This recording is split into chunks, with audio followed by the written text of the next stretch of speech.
മനുഷ്യരുടെ 432 കോടി വർഷങ്ങളാണ് ബ്രഹ്മാവിന്റെ ഒരു പകൽ. ഈ പകൽ തീരുമ്പോൾ ബ്രഹ്മാവ് ഉറങ്ങാൻ കിടക്കും. ഇതിനെയാണ് കൽപ്പാന്തം അല്ലെങ്കിൽ ബ്രഹ്മപ്രളയം എന്ന് പറയുന്നത്. അങ്ങനെ ബ്രഹ്മാവ് ഉറക്കത്തിലേക്ക് വീണപ്പോൾ പ്രപഞ്ചത്തിന്റെ 4 വേദങ്ങൾ അദ്ദേഹത്തിൽ നിന്ന് പുറത്തു വന്നു. ഋഗ്വേദം, യജുർവേദം, സാമവേദം, അഥർവവേദം എന്നിവയാണ് ആ 4 വേദങ്ങൾ.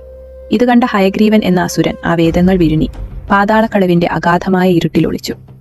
ആ സമയത്ത് ദ്രാവിഡ രാജ്യത്തെ സത്യവ്രത മനു എന്ന രാജാവ് നദിയിൽ പ്രാർത്ഥിക്കുമ്പോൾ അദ്ദേഹത്തിന്റെ കൈക്കുമ്പിളിൽ ഒരു ചെറിയ പരൽമീൻ കുടുങ്ങി. അത്ഭുതമെന്ന് പറയട്ടെ, ആ മീൻ നിമിഷങ്ങൾക്കകം വളർന്നു. രാജാവ് അതിനെ പാത്രത്തിലും കിണറ്റിലും വലിയ തടാകത്തിലും മാറ്റിയിട്ടും അത് വളർന്നുകൊണ്ടേയിരുന്നു.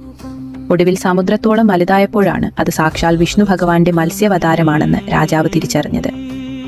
ഭഗവാൻ രാജാവിന് മുന്നറിയിപ്പ് നൽകി. ഇന്നേക്ക് 7-ാം ദിവസം പ്രളയം ഭൂമിയെ വിരുമ്പും. നീ ഒരു വലിയ വഞ്ചി നിർമ്മിച്ച് അതിൽ സപ്തർഷികളെയും സകല ജീവജാലങ്ങളെയും കയറ്റുക. 7-ാം ദിവസം കടൽ ഇരച്ചു കയറിയപ്പോൾ ഭഗവാൻ ഒരു കൊമ്പുള്ള വമ്പൻ മത്സ്യമായി വന്ന് വാസുകി എന്ന സർപ്പത്തെ കൊണ്ട് ആ വഞ്ചിയെ തന്റെ കൊമ്പിൽ ബന്ധിച്ച് സംരക്ഷിച്ചു. മത്സ്യരൂപിയായ ഭഗവാൻ വിഷ്ണു സത്യവ്രത മനുവും തമ്മിൽ നടന്ന ആ ദിവ്യമായ സംവാദവും ഭഗവാൻ ഉപദേശിച്ച പ്രപഞ്ച രഹസ്യങ്ങളും പിന്നീട് വേദവ്യാസ മഹർഷിയാണ് മത്സ്യപുരാണം എന്ന പേരിൽ ഗ്രന്ഥമായി ക്രോഡീകരിച്ചത്. സനാതനധർമ്മത്തിലെ 18 മഹാപുരാണങ്ങളിൽ ഒന്നാണിത്.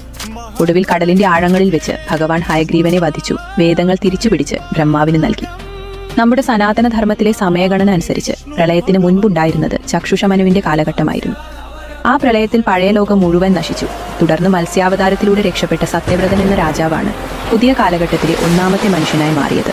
അദ്ദേഹമാണ് വൈവസ്വത മനു എന്നറിയപ്പെടുന്നത്. ഈ വൈവസ്വത മനുവിൽ നിന്നാണ് ഭൂമിയിൽ പുതിയൊരു മനുഷ്യവംശം ജനിച്ചതും വളർന്നതും. മനുവിന്റെ സന്തതികളായതുകൊണ്ടാണ് നമ്മളെ മനുഷ്യർ എന്ന് വിളിക്കുന്നത്.